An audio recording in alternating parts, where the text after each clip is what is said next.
Hey guys, my name is Andy and you're watching Andy's Book Club. So if you're unfamiliar with this show, this is a show where we pick a book every few months or so, and then we break it into sections, and then every week we cover a different section of the book. So this week I picked The Subtle Art. Now I'm not going to say the whole title of the book because there's a swear word in it and I don't want to get demonetized, but I'll just be referring to this book as A Subtle Art from now on. You guys can read the title. So interestingly enough, I got this copy from Sydney, Nova Scotia, that is. It's a nice place. You should go visit sometime. So it's got all these orange pages and stuff, and it looks really nice. But anyways, I'll set this right here for the remainder of the video, and you guys can see the title. So for this week, we're covering the first 3 chapters of The Subtle Art. So a little bit of backstory on why I chose this book. So as some of you know, I went to the University of Waterloo. So Waterloo is a school known for making students very anxious and very stressful, and certainly I was not an exception, right? So I was pretty stressed out back a year ago when I first read this book, and it really helped. So the reason why I chose this book was I think it could help more people in dealing with stress and personal issues and anxiety. If it helps me as much as it helps you, then I call that a win. So anyways, without further ado, let's jump in. So this week we're doing the first 3 chapters of The Subtle Art. We'll have a brief synopsis of what happened. I'll mention the main points, and then you guys can leave in the comments if I missed anything. Right, so the first chapter is titled, Don't Try. The first thing that the author, Mark Manson, talks about is something he calls the feedback loop from hell. So what's the feedback loop from hell? Well, it's when you get anxious from being anxious. So let's say you're studying for an exam that you think you're gonna fail, or you're preparing for a first date and you don't know if that person's gonna like you. Or just any type of performance or anything that makes you nervous. So you're thinking about something that makes you nervous, and the act of thinking about it makes you nervous. So then you just get more nervous, and then you start doubting yourself, you start second guessing everything you do. So the author really wants you to recognize when this is happening so that you can stop it, hopefully, right? And then, or even if you can't stop it, at least recognize that it's happening and try to fix it. So that's the feedback loop from hell. Now, the next point that the author brings up is something called the backwards rule. So let me try to sum up the backwards rule in a very brief sentence. So the backward rule goes, the acceptance of a negative feeling generates a positive feeling, and the pursuit of a positive feeling generates a negative feeling. Now, you gotta think, what does that mean, right? So, in society, we always talk about pursuing happiness, right? Happiness is something that's out there, you gotta pursue it, right? So whether it be, a lot of money or the perfect partner or just anything, or the perfect job, anything that you want in life, you gotta go chase after it, right? But if you really think about it, the act of chasing after something that you truly desire, it actually makes you feel pretty bad. It makes you feel terrible. And the reason why it makes you feel terrible is because you're constantly reminding yourself of the thing that you lack, right? So let's say you're pursuing the perfect job. Let's say you hate your job right now, but you want to pursue a better job or the dream job, and you don't get it immediately, at least, right? So you're pursuing it and you're pursuing it, and it just constantly reminds you of how much your job currently sucks and how much you want that new job, right? So same thing with, like, let's say a partner, right? Let's say you're single right now and you want, a boyfriend or a girlfriend. Let's say you have someone that you have a crush on and you're trying to pursue them. The more you try to pursue them, the more it's going to remind you how much it sucks to be single. So if you apply this rule to wanting to have a lot of money, that's the same thing, right? So by wanting to have a lot of money, you keep going after every single money-making scheme that there is. You're just constantly reminding yourself of how poor you are and how much that sucks.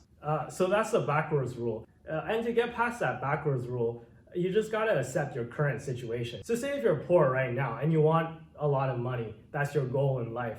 So you gotta accept the fact that, okay, maybe right now I'm not that financially sound, but I will be one day, right? So instead of constantly reminding yourself of how great it would be to, drive a Lamborghini or something, maybe try to actually accept your situation and become a little bit more thankful for what you do have. Maybe you think, oh, I don't have a Lamborghini right now, but I have this 10-year-old Honda Civic that still works. So accepting your current situation, that could be a great way to help you deal with a lot of unhappiness that comes up. So accepting your situation generates a positive feeling. If you come to a state of mind where you're okay with driving a 10-year-old Honda, at least for now, then you'll be in a much happier place, right? So because you're accepting your current situation, and that generates a positive feeling. So the next point that the author brings up is called the 3 subtleties. So this book is called The Subtle Art for a reason, right? So what are those subtle arts? Well, number one is that not giving an F does not mean indifference. So we've all seen those movies where there's a guy in a leather jacket and he doesn't care about anything, right? He doesn't care about his relationships, he doesn't care about school, he doesn't care about his job, he doesn't care about his family, right? He doesn't have a care in the world, and everyone thinks he's so cool, and everyone thinks that he's found the secret to life and he's happy. Well, if you continue to watch those movies and look at those archetypal characters, you will notice that that person is probably really miserable, right? They're actually really miserable because they don't care about anything, right? They're indifferent to everything. And that's really not what this book is about. Despite the title, which promises to teach you to not give an F, I think the point that the author is trying to convey is that you're always gonna have to choose to give an F to things that you care about. So the point that the author is trying to convey is that not giving an F does not mean that you're indifferent about everything. It means that you actually have something that you care about and something that you don't care about. Maybe you're indifferent about some things, right? But at the end of the day, there are certain things that you do care about. Which brings us to our second point, which is that you must give an F about something, right? So a lot of you are probably into sports, right? A lot of you are into makeup, right? A lot of you are into tech, or whatever it might be. Those things, they bring you happiness, right? So if you're really into sports, watching your favorite team win, it probably makes you really happy, right? And if you ever thought about why that makes you happy, is because you care about that. So the whole point about this chapter is choosing where to put your Fs, right? So you gotta care about some things and you gotta not care about certain things.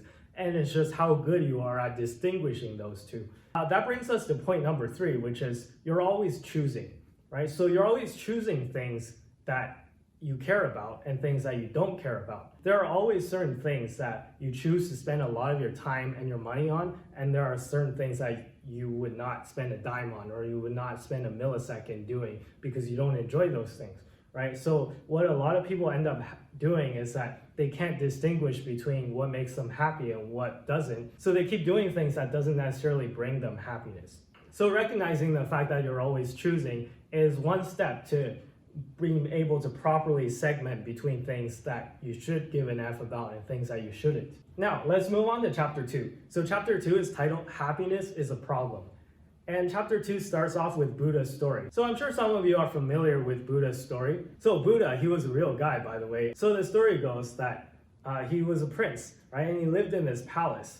And his father, the king, wanted to keep him safe from all the suffering that there was in the world. So he sort of just locked him in the palace. And every day when the prince would wander around the palace, everything would be nice and rosy, right? There's no sickness, there's no disease, there's no even old people. So there's no poverty, there's no disease, there's not even dying of old age, nothing like that, right? So one day that the prince got old enough, he escaped the palace and he went outside. So when he went outside and he discovered all the poverty and the suffering and the dying, it changed him forever, right? So it inspired him to try and find nirvana. And that's kind of the lesson that Mark Manson wants to teach, is that his father was trying to do a good thing, right? His father was trying to protect his son from all the suffering that there was in the world, but it didn't really work, right? So one day he found out about all the suffering, and then it changed him forever, right? It shocked him to his core. So that brings us to point number 2, which is that pain is useful,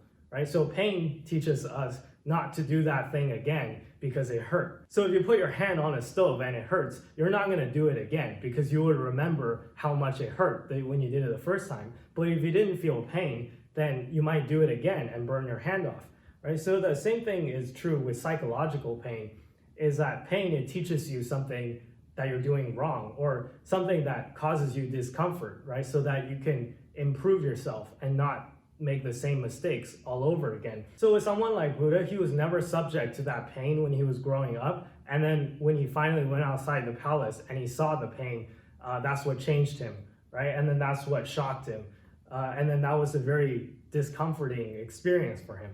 So that brings us to the third point, which is that successful people, they accept suffering, right? So they don't try to fight it. They don't try to make the entire world into this perfect place where there is no suffering, because that's impossible. So there's always going to be pain and there's always going to be suffering, but successful people learn to accept that suffering. And remember what we said about the backwards rule? Accepting a negative feeling generates a positive feeling, right? So then they accept the pain, and then that actually makes them happier as people because they've accepted a negative feeling. Now, finally, let's talk about chapter 3. So chapter 3 begins with an analogy. So in this book, Mark Manson brings up someone named Jimmy. Right, so I'm sorry if your name is Jimmy, but this is just an example, so bear with me. So the story goes, we all have that one friend who's overconfident, right? So he goes, oh, I can do everything, leave it to me. But then he overpromises and he underdelivers. And that person is Jimmy. So the point that Mark Manson is trying to bring up is that don't be a Jimmy. Being a Jimmy is bad because people dislike you. People don't like Jimmys because they break their promises and then they're overconfident and they're jerks.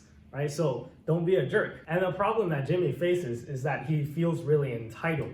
So entitlement is that feeling that you get when people think that they are deserving of something when they're actually not. So entitled people think that they're entitled to all this stuff and then the world owes them something. But you know, in reality, the world doesn't owe you anything, right? You're not entitled to getting $10 million and you're not entitled to getting the perfect partner. And if you think you're entitled to getting all those things, then you're gonna have a bad time, because the world doesn't necessarily give you everything that you want, right? So one day you're gonna look and you're not gonna get everything that you want, and you're gonna become bitter and you're gonna become angry, and then that makes you sad, right? So you gotta watch out for that. And lastly, the last point that Mark Manson brings up in this chapter is that very few people in the world are actually truly exceptional.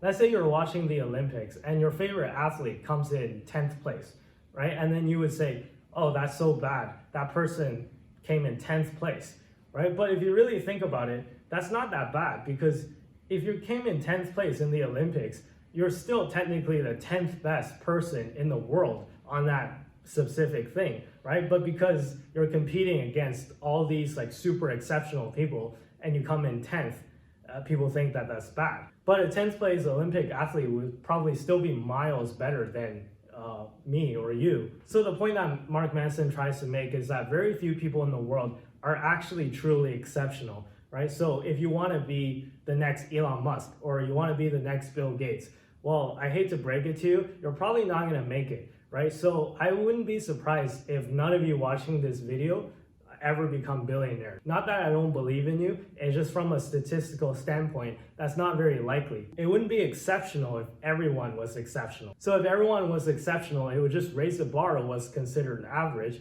and then that bar will be the new average, and then by definition, no one is exceptional. So the point of being exceptional is that very few people can match you on what exactly that you're trying to do. So if you're trying to be exceptional in anything, it's probably not going to work. So I was watching a YouTube video about Mark Manson talking about writing this chapter, and he was talking about a conversation that he had talking to a friend of his.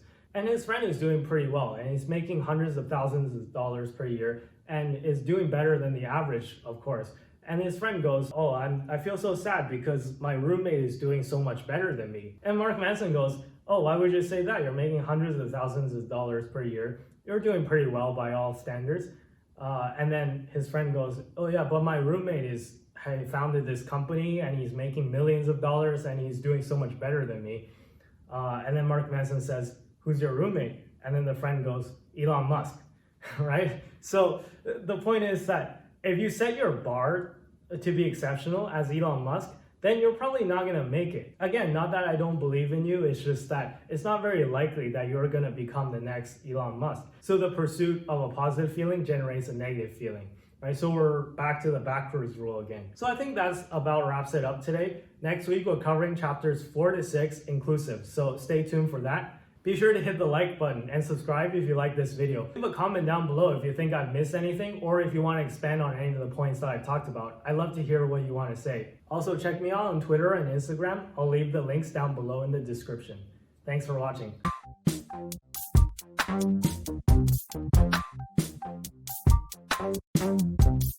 And you guys can read the